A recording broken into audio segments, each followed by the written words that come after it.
ki na message nanga pona ko kebisa Davido depuis pe pona ko pekisa bande ko nyoso pe ko benda matoi na ba musicien congolais oyo bazokende ko fuka mape ba koti ba loge parce que nzambe azo beta fimbuliwa e ko continuer ti awa na Congo na ba musicien na ebisio toza na ba musicien nyoso oyo ba koti na monde mongili basé beleti na musique chrétienne mais awa nzamba benda ki matoi ya bande ko oyo depuis na sakola ki bazana musique oyo to benga ya mukili. On a eu liwa ya nani ya DJ Arafat ezali papi nzambe ne mutabeti et nzambe a continuer pe ko beta pe après liwa nzambe azo continuer ko beta ba musicien nyonso na yebiso ke okomona comment est-ce que ba o nyonso ba yokani na satana kombo na bango ekomi célébrer na mukili awa omona ndenge nini nzamba o frapper bango cap DJ Arafat bandolo banini mukona ko sala accident na moto na okende France na osenga mutu mbongo te pona ye akanisa ke mbongo mutu ko lande na France e bikisa ye metanga sala accident na place à Tchaki Mbongo et Bisouté. Même les Lobasouka le bien côté. Merci beaucoup. Bongola meso muene. Fongola misu omona pe fongola matoi oyoka sango ya mutuelle misunga oyo eyelibino ba Congolais nyoso oyo bobela ka maladi ya ndenge na ndenge oyo bozali pe na makoki ya kozwa ba soins de santé te ezala awa na mboka na biso to pe na libanda ya mboka na biso. Pona yango esengeli koyeba kaka ke na $5 na yo ya pamba oyo okobanda kofuta chaque fin ya mois okobanda kozwa ba soins de santé awa na mboka na biso même na libanda ya mboka na biso soki maladi na yo esengi bongo pe check up okobanda kozwa yango chaque semaine kaka ndenge yo moko olingi ya kosamba pete mbezali te bino moko botala mama Colette oyo azalaki kobela kasi maladi na ye esengaki ke akende kozwa soins de santé na libanda ya mboka tala ndenge mutuelle misunga ezwaki en charge na nyonso kobanda Kinshasa bino moko botala ndenge azali komata pepo awa na aéroport ya Njili destination bondimela ngai Afrique du Sud mboka ya Mandela précisément na Johannesburg wapi tango akitaki logement na ye ya qualité ezalaki na maboko ya mutuelle misunga bino moko botala condition pardon ya kosamba kutu ezate e bongo check up na ye na Afrique du Sud to pe ba examen na ye evalaki kaka na maboko ya mutuelle misunga bino moko botala ndenge babali kosala ye contrôle ya nzoto donc maladi nyonso oyo evalaki kobela ebimaki pe emonanaki misunga asungi mama azongi nzoto kolongono boyoka bino moko ndenge mama alobi bandeko soki botali na ba image elongi ya malade ndenge nazalaki na lelo esengo vraiment nami monaki vraiment ndire naza soki wapi ba séjour na ngai banda na yaki ti lelo vendredi nazoyebisa bino très bien bomoni mwa elongi na bongi muke kutu bato babi par rapport ndenge oyaki na lelo changement pena po l'air wana so botali ba image na ozala kaka na kitambala na mutu moyen kutu vraiment na se maquiller ezate à partir ya lobi na butu ti lelo naza vraiment très bien. Mutualité misunga mokili mobimba mutualité misunga international kaka ndenge bomoni mama Colette ba soins de santé na ye esimbi yo pe ovali kolanda biso soki ovali banda ya mboka soki ndeko na yo abengo na Kinshasa ke azali malade komi tungisama na yo te benga kaka mutualité misunga na numéro oyo ndeko na yo na Kinshasa atovali na poto ye akozwa ba soins de santé à l'aisement calmement sereinement po mutualité misunga ezali wana tala kosamba na yo te kobanga na yo te komitungisa te luka kaka bandeko ya mutuelle misunga ezala maladi nini ovali kobela epa na bango okozwa solution lokola mama Colette azwi solution na ye kaka na $5 ya pamba oyo afuta na misunga ememi eti na Johannesburg na Afrique du Sud na mboka ya Nelson Mandela eske na mutuelle misunga tembezali ezate Bonzambe na bonzambe lola ezofuta sima na nto ya kobaka nzamba boto poye wapi bien aimé dans le Seigneur. Merci na bino nyonso bozola na biso. Merci na bino nyonso bobenga biso bokomela biso tika ete nzamba lola amona bino amona pasteur Feza misi à la bouche autorisé de l'Éternel depuis Zurich amona filo mukwa ya motema ya bivense domo depuis Londres pe na Maman Gisèle Lukelo Motema et Papa Emmanuel na Boston. Les frères Papi Kongena Nzamba Lola Amono Esika Ozola na biso Bonzambe na Bonzambe Lola Ezo Futa Simana Anto Yarobake Nzamba Boto Kwaye et des sous Wapina émission de Toyamina Toyami, un serviteur de Dieu au Kéboïbi très bien qui n'est pas présenté, le prophète Marquis et Fata, qui je m'en vais dire Shalom l'homme de Dieu. Shalom, Shalom Papa Lvin, Shalom Nabande Konyoso, Bazolanda, la voix céleste Nzela Yalola, Zambia Pambola Bino, Zambia Batela Bino, Bozé Belé partout, na Tongo, na Binti, na Butu Yalelo, na Mboka Obozali, Yesu Masia Pambola Bino. Lilo Banabandeko Bazolanda de partout. Zambia na Lola visité Bande Konyoso Oyo, Bazana Kata ko accepter Christ, na ba aussi ba accepter Christ, na ba Oyo Bazotambola na crainte de Dieu, mais bazo souffrir tout en étant ba innocent. Baza na ba complication na ba vie moko boyo oyo ezoko honorer même te kombo Nzambe na kata ba moyo na bango Nzambe ya Lola Nzambe ya délivrance a visité bino. A visité bino. L'homme de Dieu, réaction non par rapport il y a émission à la fois passée des canaux réaction les amis. Bon bande ko belé ba tuni ba question moi tout en ngonyo sur le ezate Nzamba pambola bango to ça l'émission ba question bande ko belé ba tuni moswa lobi papa ngana ndimela Yesu depuis na banga kanzambe na komina moyembi na ngo sala nzambe l'église ba pesinga ba titre mais vie na ngeza ka bloqué nazomo na changement te nazomo na clarté fona sala ni parce que yo lobi batu ba lukana de délivrance na lobi batu ba lukana de délivrance par rapport ya au Italie vie au muto azo mené na nzambe lorsque muto accepté Christ lorsque muto pesi bon moina pas na nzambe la personne est en train déjà de chercher le royaume des cieux alors le reste vous sera donné. Et ça, gratuitement comme ça. Vous vous réveillez le matin, ma changer. Tu te réveilles le matin, vous avez visité. Tu te réveilles le matin, ma porte, moi, vous avez bloqué. Non, et ça, dans service, moi, faut et les canicolas, bon, il y a délivrance. Soit, na l'oleng, na yomoko ya bonde là, Zamba ko délivrer yo. Par rapport, il y a vie où yo zo mené na combat spirituel, par rapport à combat na yo, Zamba ko sala yo bolam. Soit, tu peux pas ko bonde la pona yo. Il cambo il lisa que pendant des temps et des années, et jouit solution. Voilà pourquoi Nzambe alo la apa mola bandeko batinde biso ba question. Ndeko musupa obi papa ngai pe na komina pasteur mais na libota nga mutu moko tatikala ko bala mutu moko tatikala ko mona changement ngape na bali étant pasteur na divorcé moi si muta kiminga ngate na boyi moi si na zui moi si mi bali a kiminga mais bandeko nga nyoso na ya basi ba balate na yebite soko za la nini mais akomi pasteur azote batpe parole de Dieu batpe bazo bika bola mo nzambe na nzela na ye mais ye moko aza condamné aza na problème o yezo senga na ye alekela nango délivrance c'est pour dire que délivrance est une nécessité lorsque bandeko bazo interpréter mal non vous savez aujourd'hui nakati ya ba interprétation makamtoloba awa bato liboso ko déformer makamson des pasteurs parce que la plupart ba o ba bengi ce sont les pasteurs la plupart bato ba fingi ce sont les pasteurs bato non ba bengi mais la plupart bato ba contredire na o ba fingi ce sont les pasteurs parce que oyo ka pasteur so ba bengi obi que ça c'est un pasteur qui m'appelle voilà la plupart bato ba fingi ce sont des pasteurs au bunginzela aux ananzambete. C'est simplement parce que j'ai dit chercher d'abord la délivrance. Nazolo bela banani baluka délivrance. Bato ba accepter Christ. Bato déjà bazota mona ko banga nzambe et que bazo kutana na ba problème ozo lelisa bango. Bato wana fo baluka na délivrance.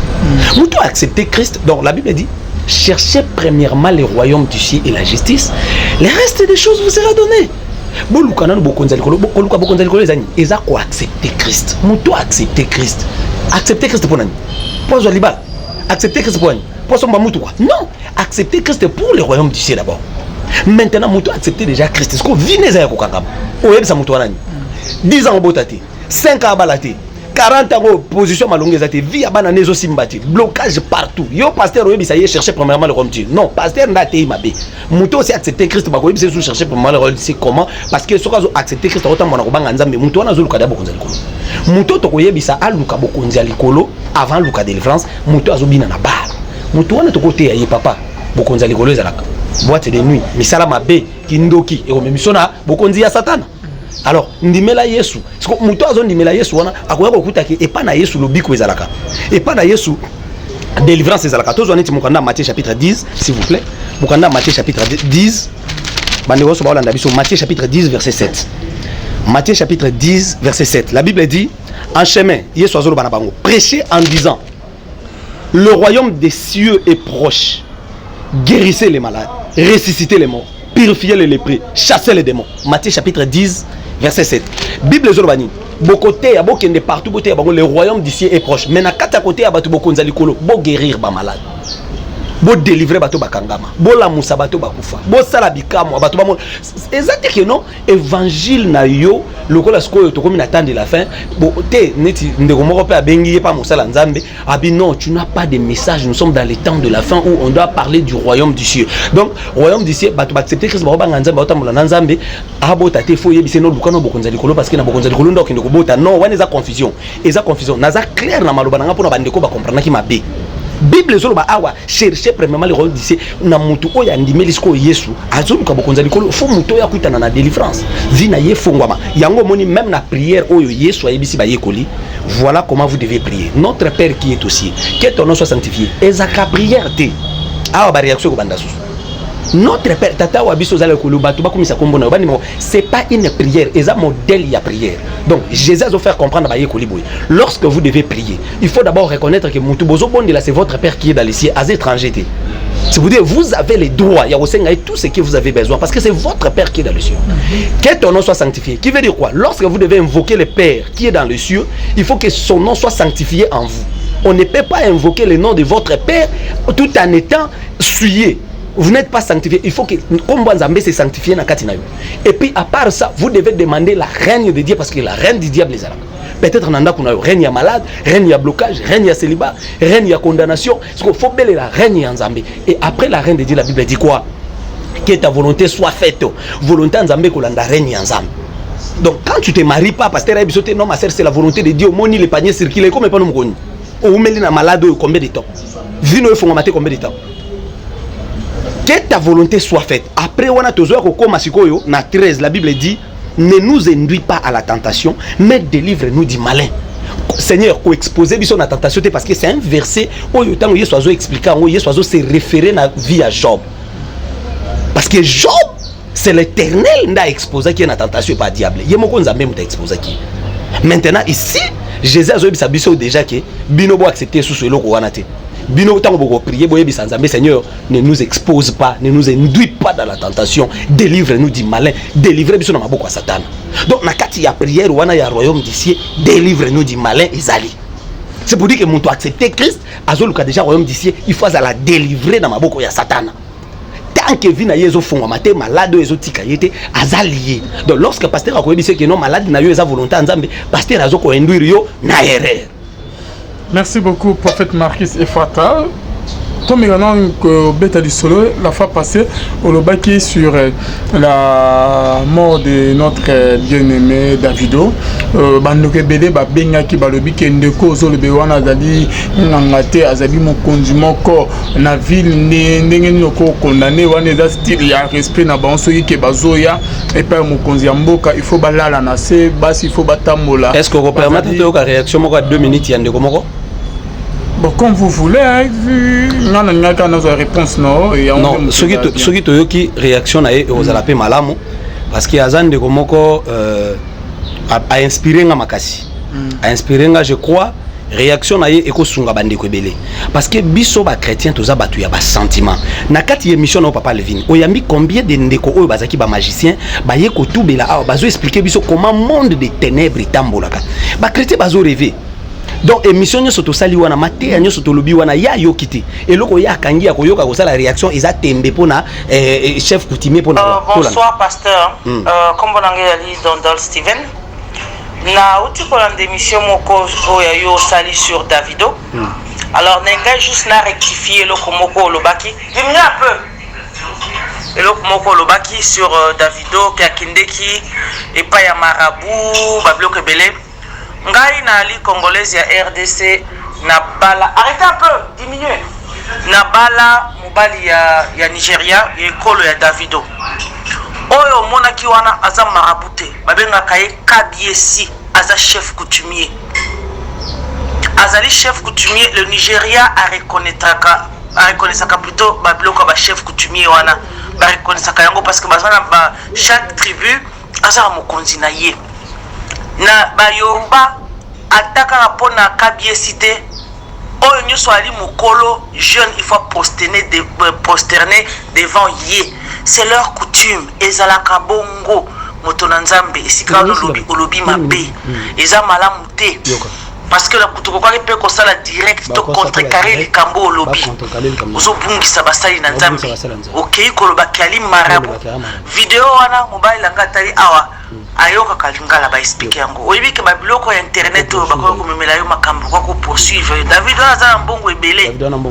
bakoyo komema wana loba ka se repentir oui mais komema peuple na nzambe te ki andima chef coutumier wana asalaki marabu eza malamu te rectifier. Bon, na répondre aux réactions. Oui, na répondre aux réactions. Te maman moko alandaki alandi mate anyoso ya yoka kite makambu ye ayoki ezaka ya Davido. Mate anyoso wana ya yoka ki ngote. O ya yoka ki c'est policier à réagir à benga corriger ndé makamba Davido. Lorsque vous dites que eza coutume na bango il faut que fukama lorsque on parle OK pas chef coutumier. Bon, na chef coutumier na marabout. Bon servir nani. Bolandi ba réaction yo yambi bandeko ba uti na magie awa bazo expliquer comment monde on est abola.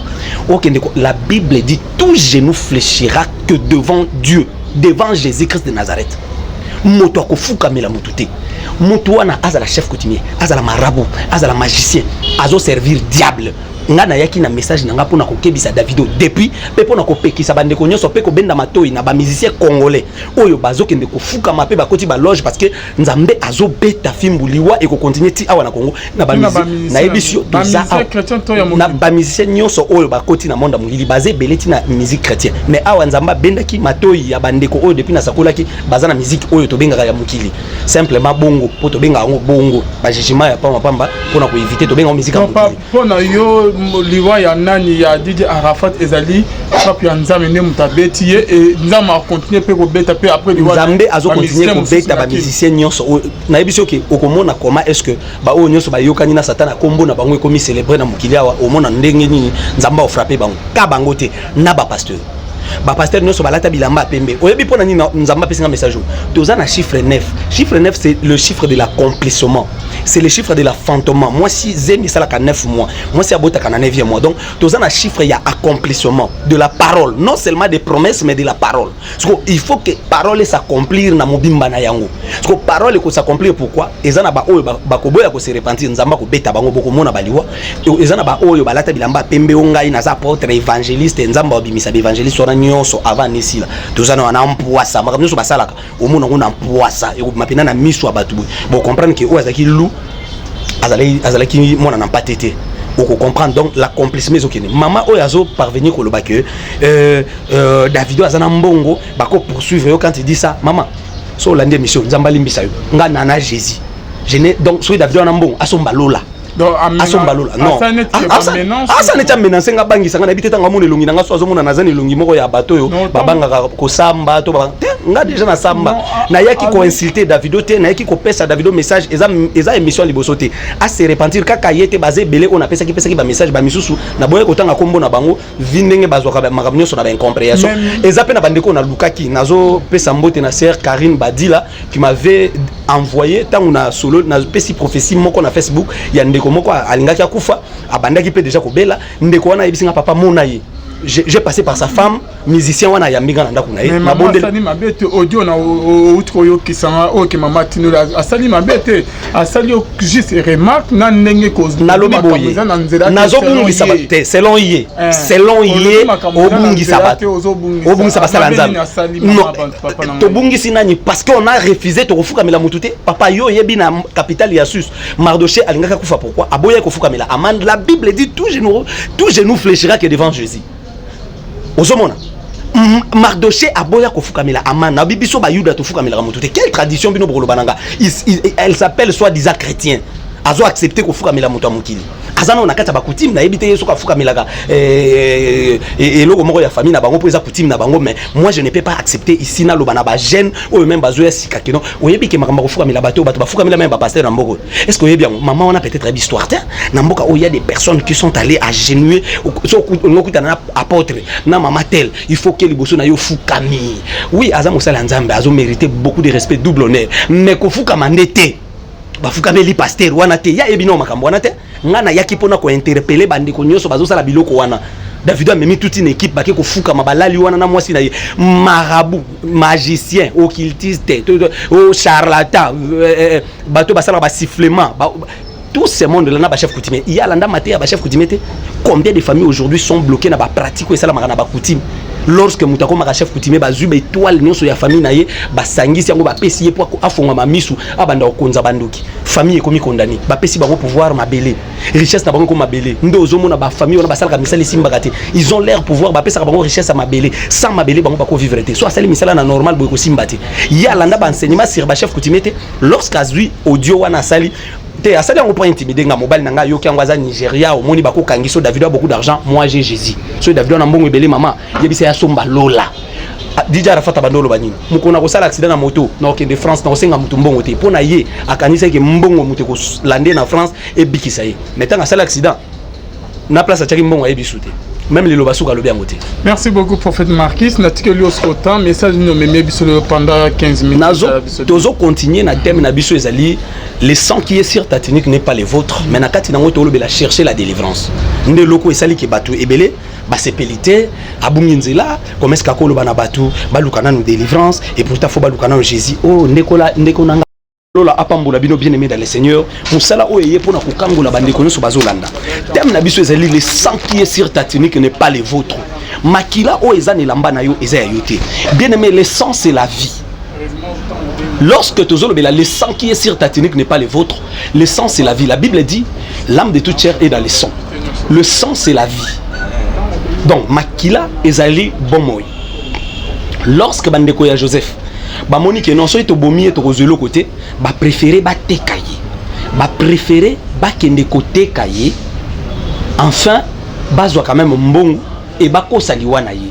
c'est alors que ba longolié et lamba na ye ya tunique de plusieurs couleurs bazui makila ya nyama bache na elamba wana et bien aimé na kati ya elamba wana Jacob a tchaki tout le couleur parce que Jacob a ebaki ke couleur ya Joseph ezali mais bande ko na epé bazana ba couleur o ezapa important pour na bomo ina bango yango moni même yemoko Joseph lorsqu'à loti ba étoile na moi na sanze gumba melie cela veut dire que bande ko ne pe bazala ki na ba étoile na bango e ko permettre bango pe ba prospérer ba bika bolam mais tout sauf que bande ko wana ba boya ki ko gumba melande ko na bango ba préférer ba gumba mela mutu mususu parce que lorsque nzale kota ki ba kenda ki en Égypte ba ebisi bango ke pharaon azote kabilo ko mebo kende pas gouverneur ba ke pas gouverneur ba fukami mais ba yeba ki te ke mutu ba ko fukami les ande ko na bango mais tango azala ki ndeko na bango ba linga ki te ko fukami lai voilà pourquoi soko za na famille oyo ndeko nanga ozo prospérer ba tu ba ndeko no ba osepela kumisa penzambe parce que za na ba famille ebele lorsque mutu azo prospérer ba zo combattre yi yozo sala makamuna yo komina mapango misatu wana on va comme raisonner a komina 3 parcelles vaut mieux kufata lobby moko to kopesa bana nemi baleto teki voilà ba komi ko calculer liwa comment est-ce que ba ko bomayo comment est-ce que donc bien aimé dans le Seigneur le plus grand combat ya vie ya mwana na Nzambe ezali famille na ye le plus grand combat ya mwana na Nzambe ezala ka famille parce que famille ba partager na yo makila ba ko kende de gauche à droite te soki ba liba sacrifier to soki ba liba condamner yo. Et bien aimé dans le Seigneur, na kati ya terme oyo pourquoi tu loba qui chercher la délivrance parce que jusque là ils ont bandeko oyo ta bino bo loba que vie mutabika ya yete balia wane kweya ekatana Bible zoloba il n'y a plus de condamnation bien aimé na expliquaki pour na bandeko so bazolanda nzamba lola pambola bino il n'y a plus de condamnation au Bible zoloba ezali na balwana baliente wane za ba contrat il faut qu'on kata ba contrat wana na prière yango yoki même Yesu na kati ya notre Père qui est au ciel que ton nom na suka ngo Jésus lobi beaucoup bon de la mais faut boloba délivre-nous du mal Seigneur kangola biso na maboko ya Satan parce que là vous priez notre Père qui est dans les cieux vous l'acceptez donc quand on dit lorsque vous devez prier faut boloba d'abord notre Père qui est dans les cieux c'est pour dire quoi vous reconnaître yé Christ aza papa na biso aza na likolo mais na kati ya ko reconnaître Christ na kati ya ko ndimela Yesu na kati ya ko tambola na Jésus vous devez demander la délivrance. Peut-être autant ngo likolo au préféré que ça la débat maintenant to que ne musika teto suka wana na Matthieu chapitre 6 verset 9 tanga notre Père qui est dans les cieux lorsque Yesu azo pesa modèle azolba bokoloba notre Père qui est dans les cieux c'est pour dire vous l'acceptez d'abord que c'est votre Père mais après avoir accepté Christ comme votre Père vous devez prier sur la délivrance délivre-nous du malin kangola biso na maboko ya Satana. Bien aimé dans le Seigneur, oumeli na kati ya souffrance, ozobika vie o eza yote 14 jours de prière yango. Thème na biso ezali le sang qui est sur ta tunique n'est pas le vôtre. Nzambe alola pambola bandeko nyoso oto bandaki na bango, bandeko bokozwa biso na retard papa, ngana zubino na retard. Ozana besoin o participer na prière oti na suka. Numéro na biso yango na otinda requête na WhatsApp. et puis tu recommences l'air nini oko passer na ba prière na intercession ba ko bonde la pona okota to lanzam bien aimé to uti ko bonde la pona mwana moko ya âge ya 12 ans banda abotama bien aimé dans le Seigneur mwana wana mutuka kande trouble kaye ba crise mutu ezo trouble ba crise bien aimé dans le Seigneur allez-y dire à cet enfant mon fils cherchez d'abord la délivrance et cherchez d'abord le royaume des cieux mwana oya uti ko botama ayebina nous te comment est-ce qu'il n'a pas accepté Christ akuti quand même ba parents na ye ba sanctifier parce que bazaba na nzambe mwana oyo ba condamné ye amona bolamu te atanga te à vivre bien te baloni na katine maladie ya kindoki 12 ans yango ki yesu azoloba dans Matthieu bien-aimé dans le Seigneur Matthieu chapitre 10 verset 7 Bo prêcher royaume d'ici bo yebisa batu ke bo konzina nzambe komi pembeni babima na babar babima na botel batika bakikisi batika kofukamela batu batika mulili na bobosana te guérissez les malades purifier les lépreux ressusciter les morts lorsque pasteur tu pries et que batu ba umeli 15 ans église na yo 10 ans église na yo et que délivrance olukeli bangote si moi je prêche papa est-ce qu'il faut benga ngo bandogangela nga na téléphone est-ce qu'il faut benga ngo bandofinga nga non tikanga na te la parole de Dieu profitez yo pété ya délivrance kangola pe batu soko ngsu esili zongela nzambe nzamba za nzamba mawa koto sumukaki repentance sala ngo nzamba ko zongela yo prière na yo koma ko bikisa batu mais lorsque mutu afandi na kati église acha ko franda pesa kadim asala kanuso vine za ka bloquer yo zo ebisa yeke c'est la volonté de Dieu bien mais eza volonté na nzambe te volonté na nzambe ya wa batu baya sima na yo ba progresser batu baleki na mayele oyo leki na mayele ba progresser batu yo mona ke nonga na leki ba ngona kitoko babali batu yo mona ke nona leki ba ngona mayele bazo travailler vina bango zo tambola bien yo na vie de prière na bofra na ba sacrifice yo nde muto lela ka yo muto zo échouer yo muto bien aimé le sang qui est sur ta tunique n'est pas le vôtre le sang c'est la vie tunique bien aimé les étoiles écoutez bien aimé dans le Seigneur Bible zo ba ke bandeko oyo ba zui makila ya Joseph bazui makila nyama ba tiene lamba dai ba ke ba présenter na Jacob ba bisi Jacob talana no makila ol telle lamba auto na makila to monya ngona nzila est-ce que oko reconnaître ngo soki za ya mwana na yo Bible zolo ba ke bandeko oyo lorsque basale loko Jacob atale lamba reconnaître lobi oui ni amale Joseph matangi bandi bien aimé ba ke ko représenter vie à Joseph na dei pendant que Joseph aza vivant uzolanda wa bien aimé dans le Seigneur musala no ba représenter yango na liwa yango misala no simbakate ba représenter santé na yo na cimetière moko boy ba kunda ngo malade zo mona na te setango na ucho bonela pona ndeko moko papa malade mona na kate na souffrir trop na bonde mingi na baye papa ndena oloba no na lina mi boaka na komo luka na mi boma na bisi ser ko mi boma tena papa na lingi na mi boma ndena landie mission lelo na alvin na linga déjà na mi boma na bonde le na bisi na bonde la pona yo écoutez bien aimé dans le Seigneur malade zo mona na te mutazo souffrir 7 ans ba condamner muto accepter Christ c'est ta onyo so kendaka na baba akendaka na babota aka na masumu même soki muto ngwa zapeka na masumu muyibi ya kwa Yesu abikisa ye alekisaki na repentance Yesu abikisa ye bien mais tant boté attendre la grâce tant on attendre la grâce on quand attendre la grâce yani muyibi ya kwa aleka na repentance azwa baptême juste na dernière minute muyibi on a reconnaître que Yesu aza innocent à reconnaître que clé alo les pas na Yesu ayebisi Seigneur so ko mina bokonzi ya tata kanyiselanga Yesu elekeli lobi muyibio ya yebi ndenge nini ke bokonzi ya tata wana bokonzi ya tata ngane mna na clé Yesu lobi ne yonanga lelo na paradis c'est notre patriarche muto a inaugura lola a muyibi laissez cette vie de juger les gens pour rien parce que yo yebite onzamba ko sa la mutu vie ya ko juger batu tika yango frère c'est pasteur tika via ko jebatu a lobi chercher les royaumes d'ici Bible lobi boye c'est que ya koti déjà c'est que ya baby déjà ezana batu mususu même bato ba initier ka soka talinga bike auto ko initier té nzambe ya lola pambola bino bien dans le Seigneur muyibi ya croix sala repentance muyibi ya croix zoka baptême nzamba lola pambola bino temps de la grâce yangwana écoutez bien dans le Seigneur bandeko oyo bazui elamba bachima kila ba présenter vina yo ko za les représenter quelque part oyo zobike za vina yo té oyo zobika ezaka bakashika barabara pasteur tona lalaki na butu na moni ba ange na moni nzamba lobelinga nzamba lobela ko mona ba ange mais libala nozo mona ngote vie abana nozo changer te age yo komi na ngoza age baninga baza stable vie no makamezo simba te tika délivrance kota na vie na yo bien mais 14 jours de prière tozo bondela ko ba ndeko so ba kolanda biso na Kinshasa na Congo Brazzaville na Gabon na États-Unis na Europe na Autriche bozé belé na France nzamba lola pambola bino bana Rehoboth tozo bondela ensemble le sang qui est sur ta tunique n'est pas le vôtre makila batiene la banuza vie oyo zo meneza ya yote bien mais il faut d'abord commencer à dire yo moko na nous faut banana ko lobaki non vie nazo mener eza yangate Ceux qui ont accepté en étiquette vinayo. Et bon, surtout pasteur Abisio qui c'est la volonté de Dieu. C'est la volonté de Dieu, ma soeur. Vino et Simbate, c'est la volonté de Dieu. Bokeh plus loin. Yesu Aloba qui n'a croit tout est accompli. Bien aimé. L'alliance où Yesu a fait le bisou na croix, est une alliance universelle pour tout le monde. Mais yo muto za combattu yo moko pour na bitumba libota na yo. Cherchez la délivrance. Cherchez la délivrance. Délivrance nga na zoloba. Eza délivrance ba magoro dona ba misilekete bimi na makolote. Na zoloba ba délivrance ba magoro dote.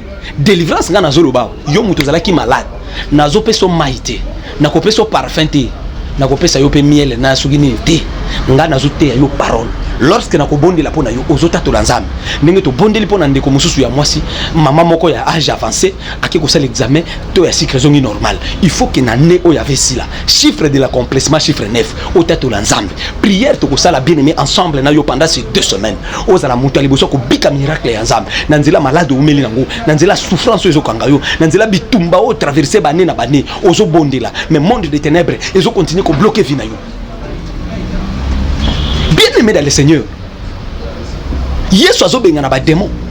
Ba yeba bandi ko yebisa Yesu. Yo biso tozo mono suspect. Ba démon yo zo bengana ol. Ezan esprit ya Belzebul. Ezan esprit ya Yesu ayebisi bango. Soki yange ezan esprit ya Belzebul. E bongo bana o ya bino ba bengana ka ba démon. Bazo bengana na esprit nini. Mais soki ngana zo bengana na esprit ya Nzambe, c'est pour dire que le royaume du ciel s'est rapproché vers vous. Ah oui, bien aimé tanga mukana ya Matthieu chapitre 10 verset 28. Yesu alobi na bango soki nga nazo benga na ba démon na molimo na Nzambe c'est que bokonza likolo et ye vers bino. Alors lorsque bokonza likolo et vers biso tozota mola ko banga Nzambe.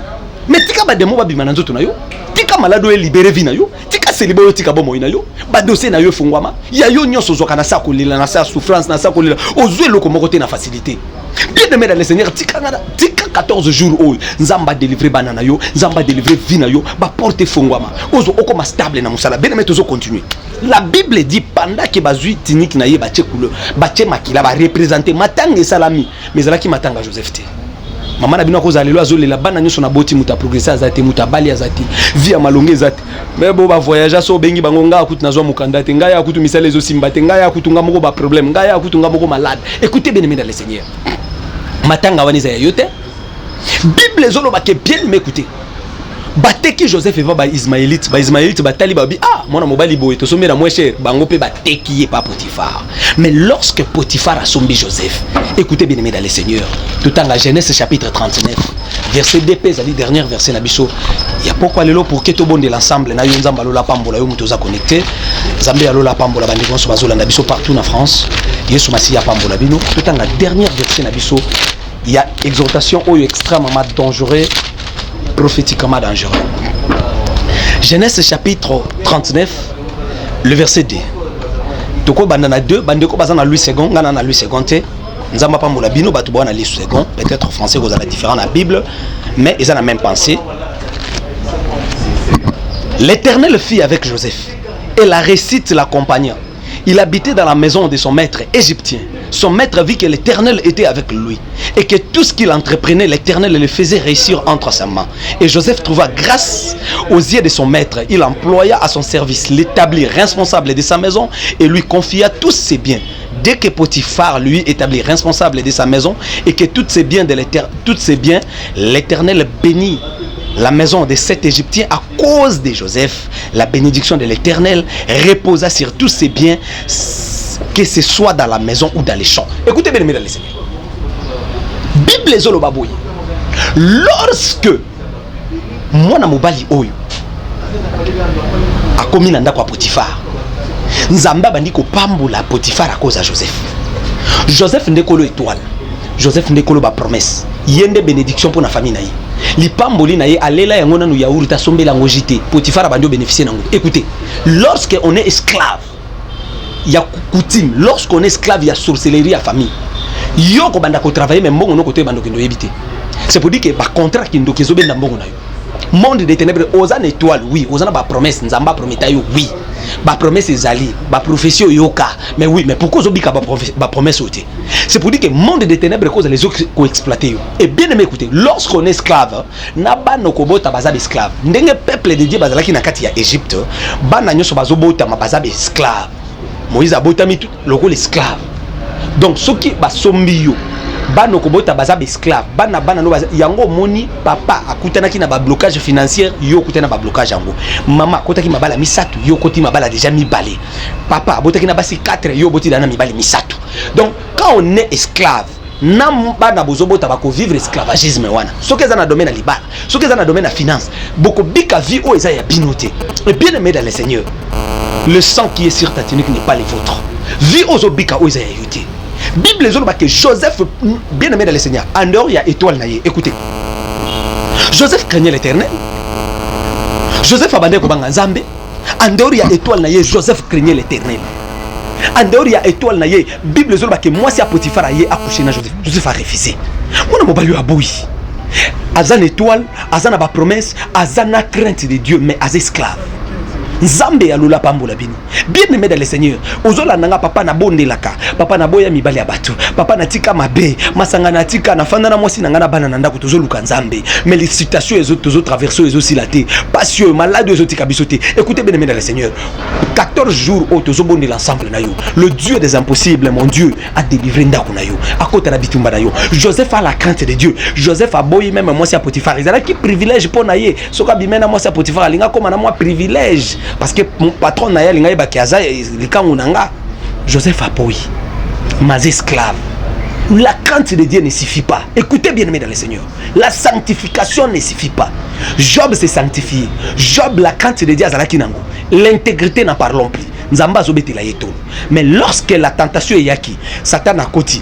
Tout ce que Job ignorait, c'était de chasser les diables, de chercher la délivrance. Lorsque Biloko Bandiko Beba, lorsque Biloko Bandiko Koufa, bien que c'était dans la permission de l'Éternel, mais comme il était intègre, donc il avait le pouvoir nakati intégrité naye, il y a quoi invoquer Nzambe à délivrer nakati yamabe. Yango moni Yesu azolo bana mukanda ya Matthieu 6, na notre Père qui est au ciel, boko bonde la Seigneur délivre-nous du malin. Obala te poignisser, volonté Nzambe papa. Okufeli mwana volonté Nzambe papa mukolo mususu papa yondo kokufa pasteur na bino wana akoyana matanga na bandi koteya Nzambe mutapesa ka Nzambe mutazwaka to Nzamba zena posa azwazwika yo même kindu ka famille na bino ezolia yo Nzambe mutazwaka okufeli mwana volonté Nzambe Nzamba na posa sala ba boudin azwa bana ya bandumba na bo marché bandika na bana no mutu dunyo kwa mina prière après le losko bakobota no bakangiango volonté Nzamba c'est la volonté ce n'est pas la volonté de Dieu. Avant la volonté de Dieu, la Bible dit vous devez prier que ton règne vienne, que ta volonté soit faite sur la terre comme au ciel. Donc ça commence ici sur la terre. Na sena moya wa kimiozité et sengomonité. Na sena moya wa santé nous aussi mbaka. Ce qu'on besoin sur le ciel. La Bible dit que ta volonté soit faite sur la terre comme au ciel. Ça commence ici. Nzambe alola pambola bino sur la terre d'abord. Volonté Nzambe zo banda. Volonté Nzambe zaka okota bokonza likolote. Volonté Nzambe za pe omona kimia. Obika changement, obota. Obota te pona nini. Okubala te pourquoi? Ozwa mokanda te pona nini ba voyu bazu yango. Bato bazobonde la te bazu yango. Ba païen bazo na facilité. Yo na vie de prier. Ozwa te pourquoi? Bien mais 14 jours et ça 14 jours il y a le sang qui est sur ta tunique n'est pas le vôtre. Il y a que mutunyo soit cause à la te kavina yo. Akutana na mopanga. Parce que la dernière semaine, tout ça, on a prié de mon makasi. On a expliqué qu'une émission m'a passé à au bandeko ba interpréter qui m'a bé. Tout ça, la dernière semaine, on a biso ya prière. Et ça prière, il y a contre l'ennemi. Contre l'ennemi. Moutunyo soit ebili comme na vie nanga fakufa. Moutunyo soit kanga kobota vie abana nanga fakufa. Et ça prière ya liwa. Wano goka suba pasteur ba bengi na téléphone. Bible zolo ba aimer vous les uns les autres. Dieu est amour. Bino bokobanda oboma batu pona nini tokobima na mbeli to boma mutu te mais tokobelela mopanga na Nzambe moto eli abelelaki ekokita pona kotumba pona koboma bien aimé dans le Seigneur eza na bateau il faut bakufa pozwa kimia. Joseph a travaillé pour rien gagner. Bien aimé dans le Seigneur ozolanda ngai tu travailles pour rien gagner. Joseph a aussi un andaka Potiphar, mais pour rien gagner. Même bénédiction à Potiphar, et c'est toi là Joseph. Mais Joseph il est pour rien gagner. Il a la crainte de Dieu, l'intégrité. Azobanganzam, aboyko manamo sabat, maza condamné, esclave, azo travailler pour rien gagner. Ozana libala moko pour rien gagner. Ozo souffrir pour rien gagner. Ozo travailler mbongo côté kinda ko bakate. Bien mais 14 jours ko raté yangote. Na yebisa ki bande ko nyonso. Oyo bakobondela na biso numéro yangwana. 15h, 16h, 17h, 18h. Waneza ba air bande ko boko benga. Soit to les cas prophétie. à partir il y a 21h 22h ils ont l'air ce côté de requête ba ko en contact na intercession ba ko bondi la pona yo ce côté de requête na yo nzambe alola apambola bino bien mais année oyo ko silela yo boité Joseph Azaki na ko banga nzambe m'a travaillé le esclave esclavagisme même na prison le lozo s'est retrouvé na prison l'esclavagisme écoute aux alaki moi bien tu travailles aux ozo ya kolia bando côté na prison liberté sili misali bibi vie à bane pépi 14 jours de prière yango nzambe alola pambola bino boze belé connecté bande konyo so balingi balanda ba enseignement riche parce que awa to futa katan mukie mais ba enseignement riche bande konyo so bali balanda ngo bo s'abonner pour na ba enseignement na ba témoignage na chaîne na biso prophète Marquis Miracle ndenge ba ko Marquis wana ndenge pe ko komango prophète Marquis Miracle bo s'abonner na chaîne na biso et nzambe alola pambola bino pourquoi ya lelo na bondeli pour na bande konyo so oyo bazala ki connecté bande konyoso bazana ba problème ozobela simba bisiko kapasi ozana problème moko dossier na yo simba na bondela éternel le Dieu de ma vocation le Dieu qui m'a apparu le Dieu des impossibles le Dieu de ma vocation la Bible dit venez à moi vous tous qui êtes fatigués maman moko azala ki fatigué frère moko azala ki fatigué papa moko azala fatigué na malade na douleur pe na chagrin pendant moment na zobondelao miracle kota na vinayi ba porte fongwama monde de ténèbres libéré vie abana ndako instabilité réclamation douleur chagrin sida cancer myome ekweya au nom puissant de Jésus-Christ de Nazareth amen Nzambe alola apambola be